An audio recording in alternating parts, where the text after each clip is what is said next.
सावन आवत बाबू।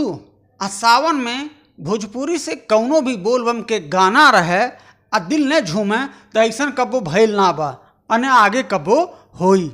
तो रउआ लोगन के खातिर हई आपके गरीब छोट भाई एगो और गाना के अपडेट लेके आइल बा, जवन की भोजपुरी के सुपरस्टार बाटे जेकर नाम अरविंद अकेला उर्फ कल्लू जी है।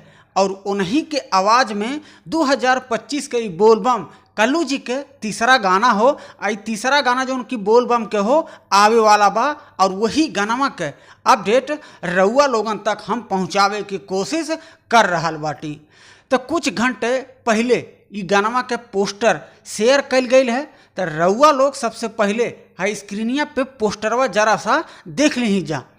जौने गाना के टाइटल बा दिल बम बम बम बोले, यह गाना के टाइटल बा 2025 के जवन नया बोलबम सॉन्ग लेके आ रहा बाटे भोजपुरी के चॉकलेट स्टार कल्लू जी। भाई लोग ई गाना के लिखले बाटे अपन भाई आशुतोष तिवारी जी। ई वीडियो के डायरेक्ट कैले बानी नितेश सिंह जी। हमें म्यूजिक देले बाटे कहाँ सिंह जी। तो रउआ लोग थोड़ा सा इंतजार कर ली जा, काहे से ई गाना के कमिंग सून में रखल गईल बा।